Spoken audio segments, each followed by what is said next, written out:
A paz de Cristo para todos e para todas. Sejam muito bem-vindos ao canal Denis Pereira.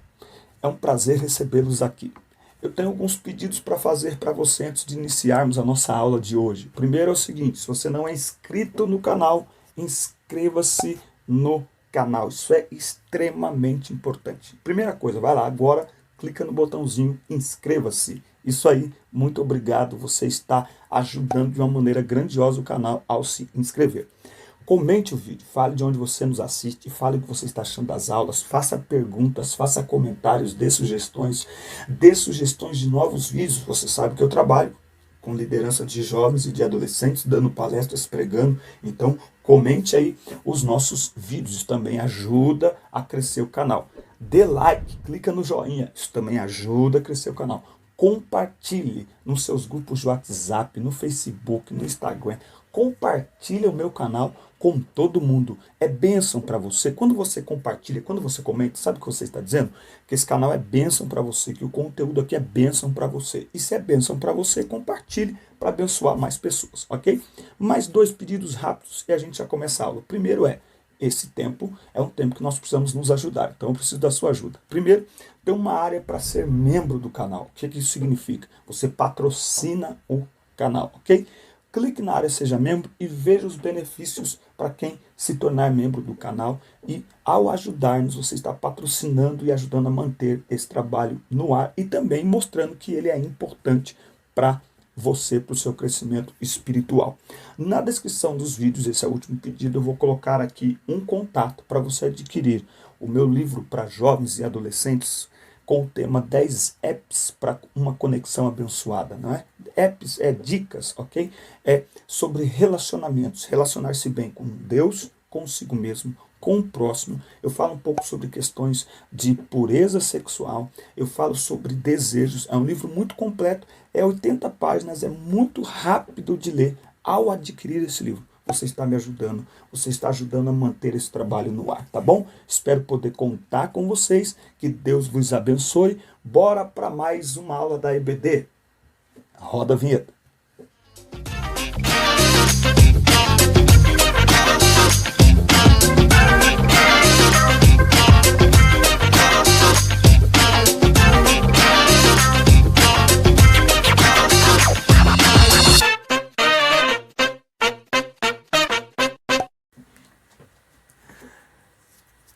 Que bom, queridos, chegarmos a mais um trimestre da Escola Dominical, classe de adultos. Nós vamos estudar esta carta, que para mim, ela é assim, fantástica. A minha Bíblia é tudo rabiscada na carta de Paulo aos Efésios. Não só essa, minhas Bíblias tudo. É uma carta linda, a carta de Paulo aos Efésios. A igreja eleita, redimida pelo sangue de Cristo e selada com o Espírito Santo da promessa. Quero lembrar que eu vou deixar aqui também os dados bancários de uma conta poupança. Querendo você doar alguma coisa para este canal, será um prazer, isso nos ajudará muito. Redimida pelo sangue de Cristo e selada com o Espírito Santo da promessa. Carta aos Efésios, nossa lição 1, saudação aos destinatários. Eu tenho comigo, sempre falo para os meus alunos e nos lugares onde eu vou ministrar a palavra de Deus, que o cristão que não lê as cartas de Paulo, ele é um cristão mais ou menos, ok? É preciso ler as cartas de Paulo. A minha leitura especial do livro de Efésios, todo o texto, mas eu amo Efésios 2, capítulo 2 inteiro, acho extraordinário. Parece que só existe o versículo 8, né? Mas para você entender o 8, tem que ler inteiro. E Efésios 4, do 17 até o 32. Não tem como achar que a gente pode viver uma vida igual a qualquer outra pessoa ao ler Efésios capítulo 4. Está bem claro que nós somos chamados para viver uma nova vida. Muito bem. Nossa lição de hoje, carta aos Efésios, saudação aos destinatários.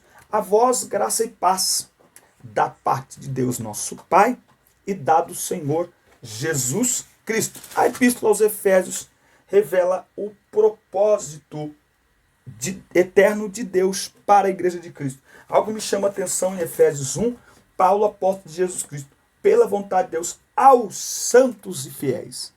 O cristão é santo e fiel. Amém? Aquele que nasceu de novo é considerado santo e fiel. Nós vamos entender aqui algumas coisas que Paulo apresenta nesta carta.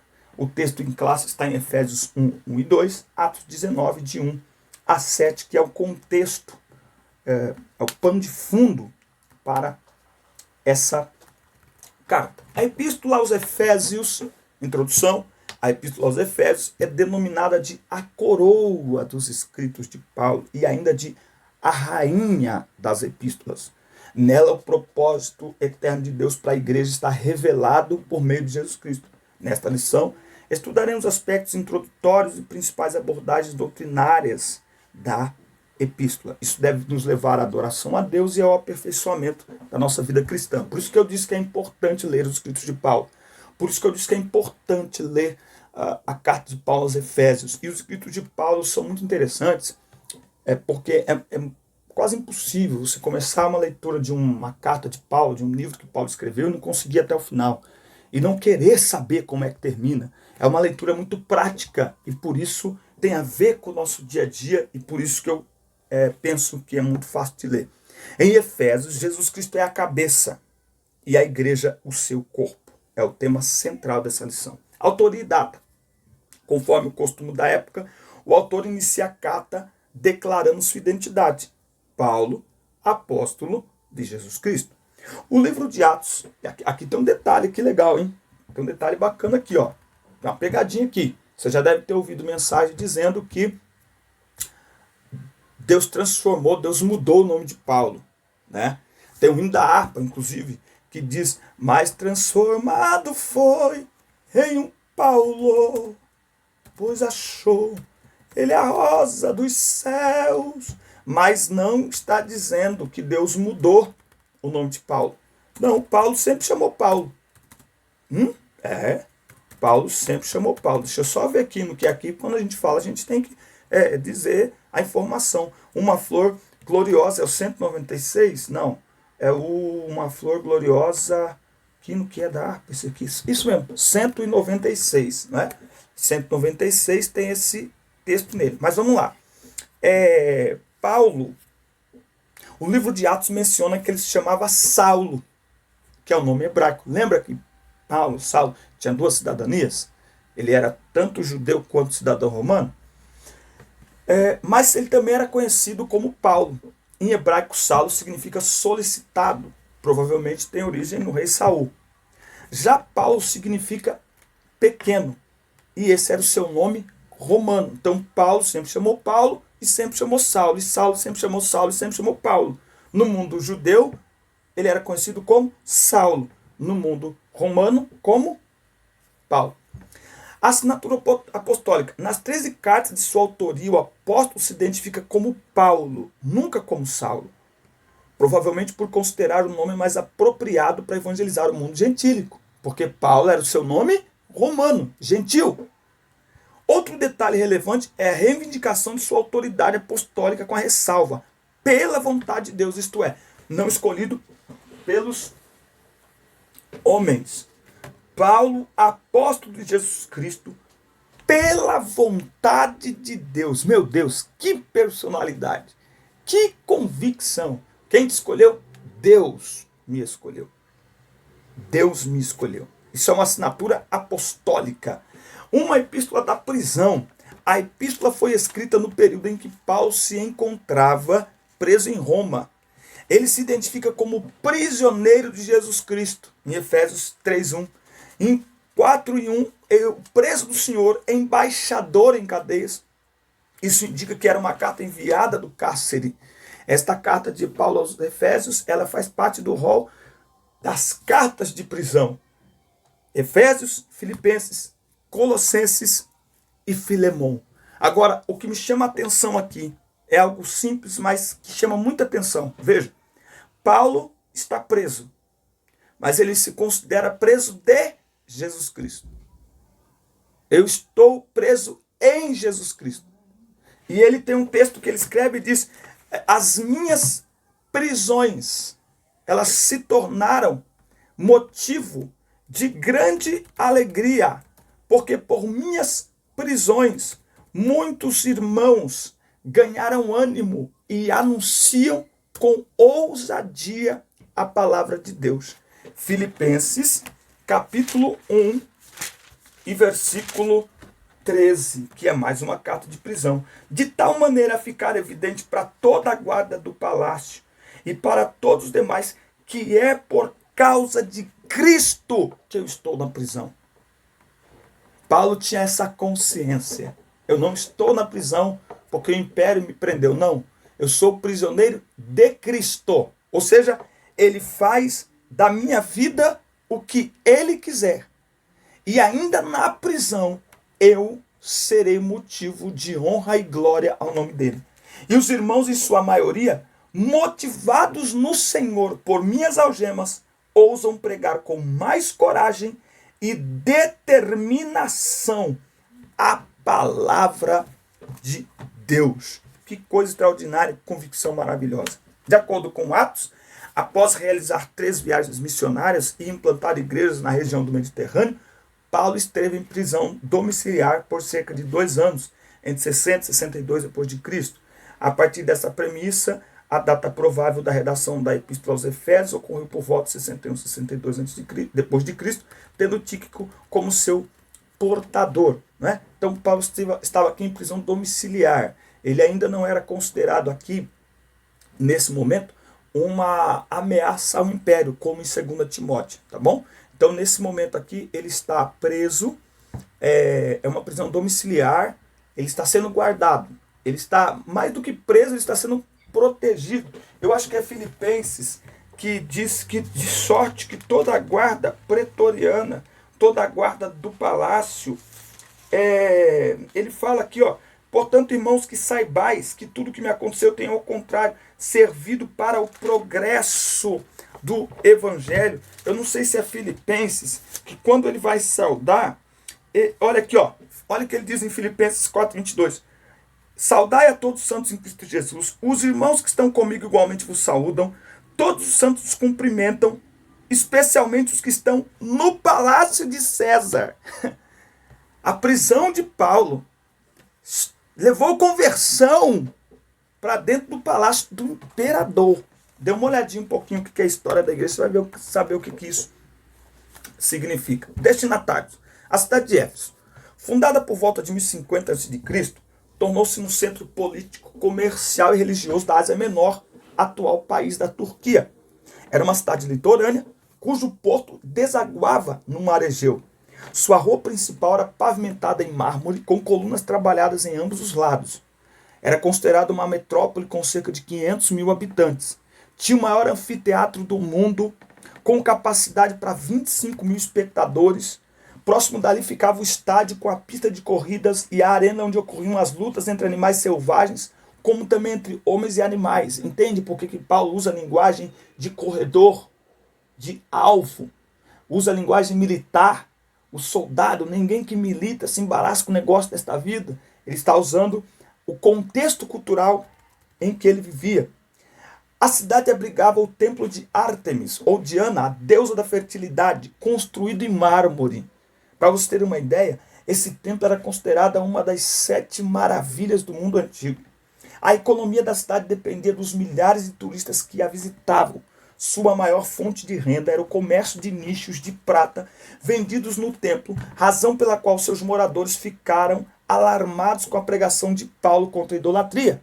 Lembra quando Paulo diz, não sabeis que vós sois o templo de Deus e que o Espírito de Deus habita em vós? Entende? Em Éfeso você tem ali a adoração à deusa Diana. E a maior fonte de renda estava ligada, atrelada exatamente à venda de produtos religiosos. Entre eles, uma réplica do templo de Diana com a deusa dentro do templo. Paulo diz, vocês são templo de Deus e o Espírito de Deus habita em vós.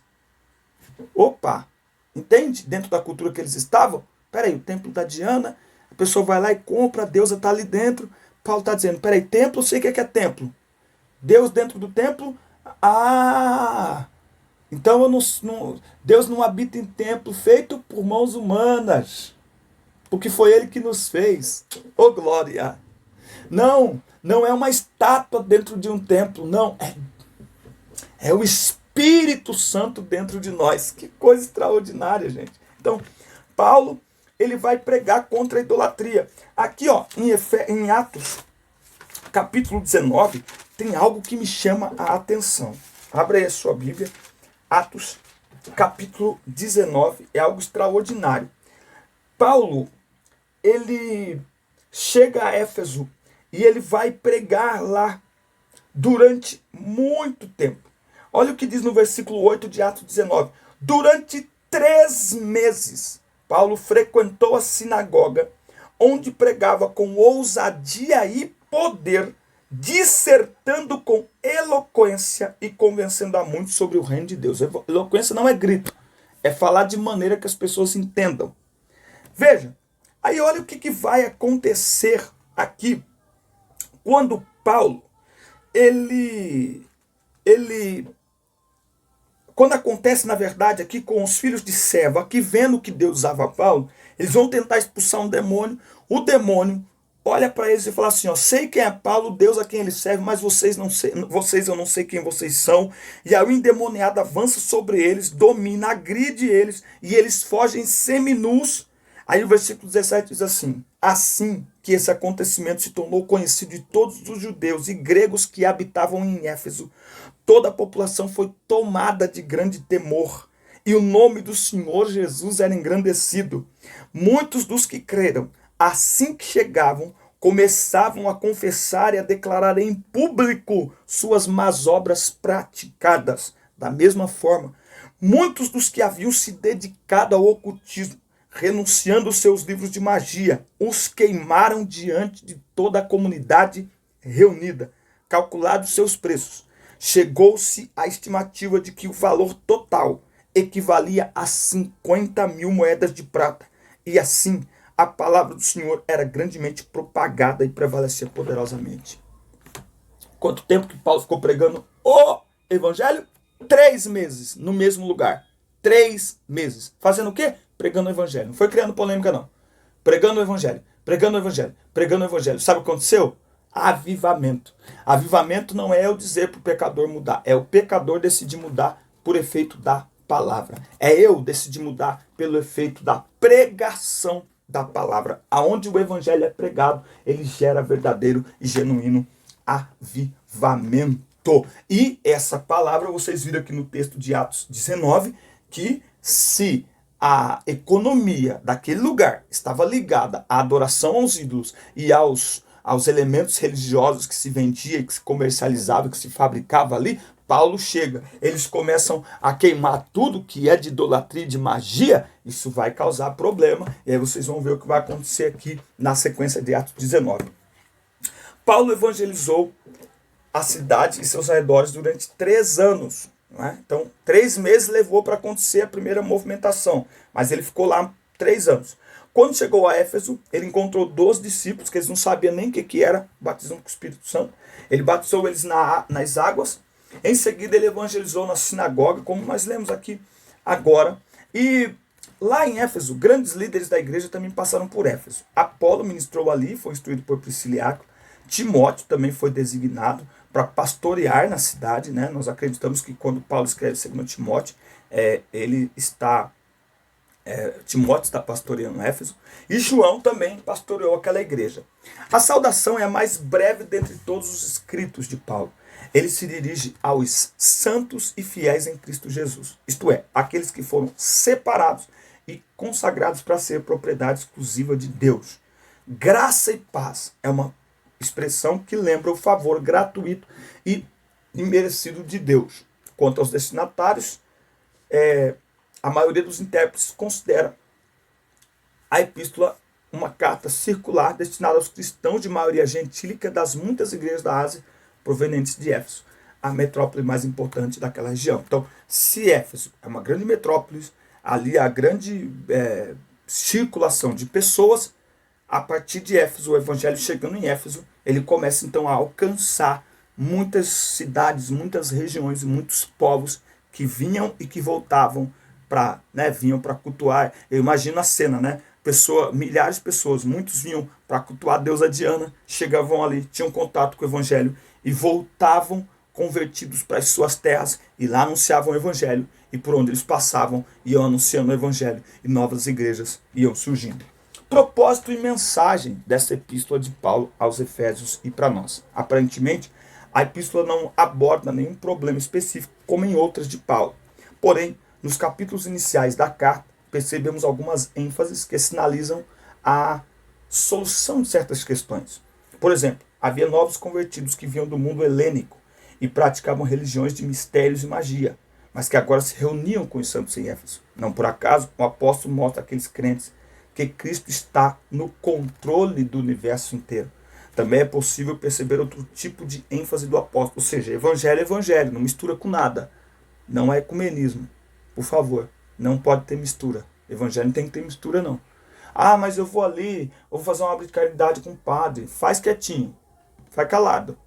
Evangelho não tem que misturar, não. A igreja evangélica tem que misturar, não. Por quê? Porque o evangelho não faz essas misturas, não, irmão. Por favor, tem que ter cuidado. Às vezes as pessoas não vão entender. Às vezes é uma boa intenção. É uma questão humanitária. Mas as pessoas não vão entender. E aí? Então, também é possível perceber outro tipo de ênfase do apóstolo. O passado daqueles cristãos era marcado pela imoralidade e bebedeiras. Mas uma vez salvos pela graça, eles deveriam adotar um novo estilo de vida. Por isso que eu falei aqui no início de Efésios, capítulo 4, a partir aí do versículo 17. Sendo assim, eu vos afirmo, e no Senhor insisto, para que não mais vivais como os gentios que vivem na inutilidade dos seus pensamentos. Olha aqui, havendo perdido 19 toda a sensibilidade, eles se entregaram a um estilo de vida depravado, cometendo com avidez toda espécie de impureza. Entretanto, não foi isso que vós aprendestes de Cristo, se é que de fato o ouvistes, e nele fostes discipulados, conforme a verdade que está em Jesus. Quanto à antiga maneira de viver, fostes instruídos a vos despirdes do velho homem que se corrompe por desejos enganosos, a serdes renovado no vosso modo de raciocinar, a vos revestirdes do novo homem, criado para ser semelhante a Deus, em justiça e em santidade provenientes da verdade. Capítulo 5, versículo 8. Pois no passado erais trevas, mas agora sois luz no Senhor.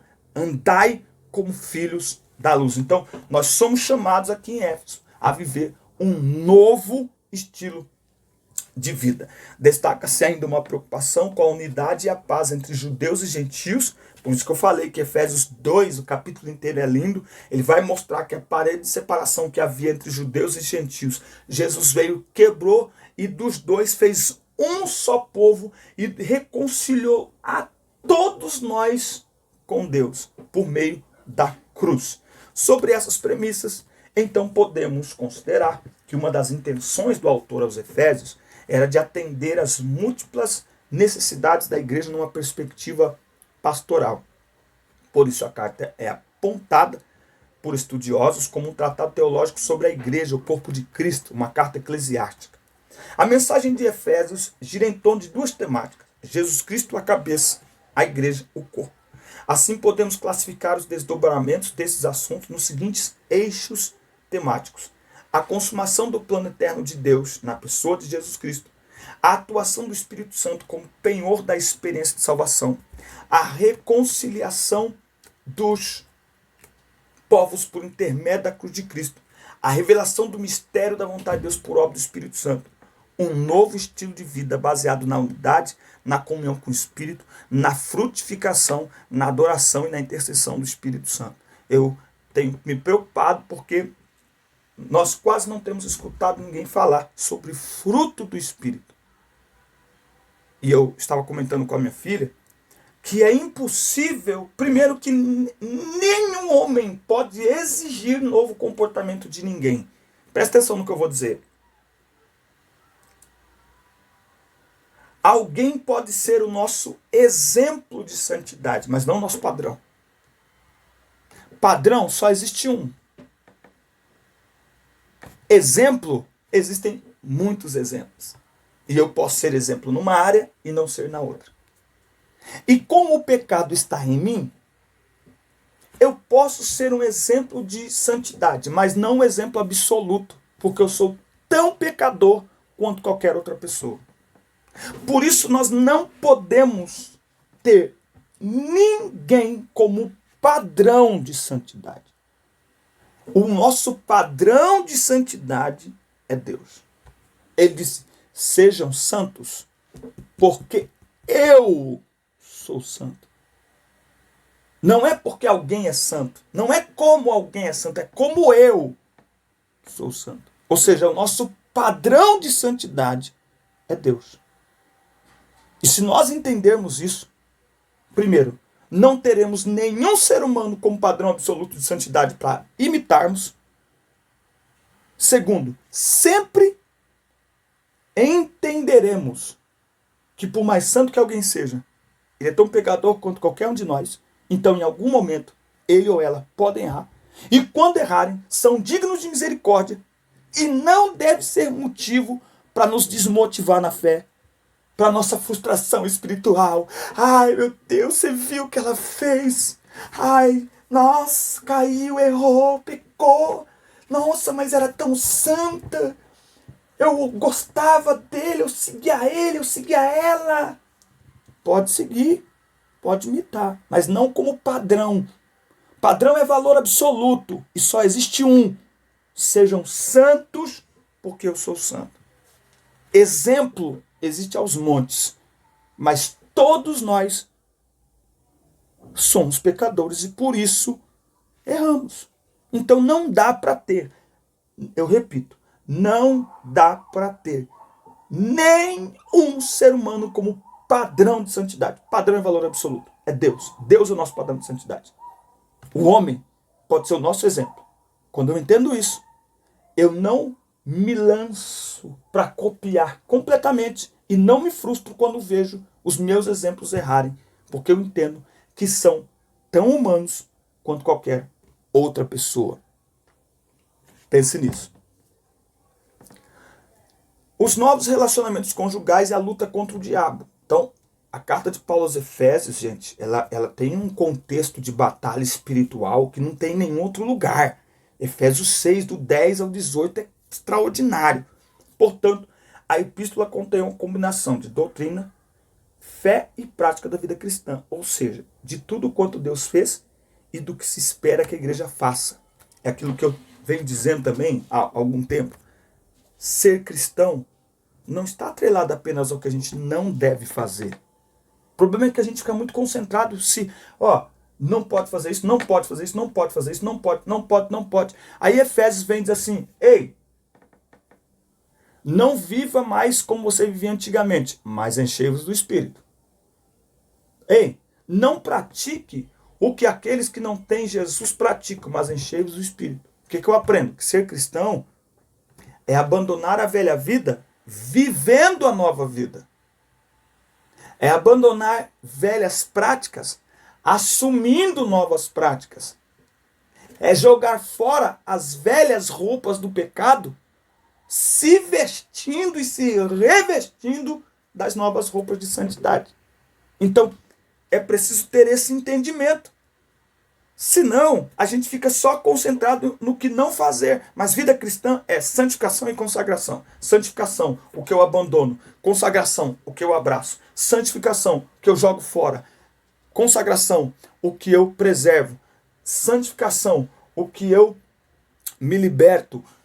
Consagração, o que eu absorvo. Santificação, o que eu não faço. Consagração, o que eu faço. Isso está interligado. Só tem eu me esvaziar das obras da carne, me enchendo do Espírito. Só tem como eu viver vida santa, praticando obras de justiça, praticando a palavra de Deus. Amém? Deus abençoe sua vida. Forte abraço. Assista, curta, compartilhe, inscreva-se no canal. Manda para todo mundo e até a próxima aula. Deus vos abençoe. Boa semana.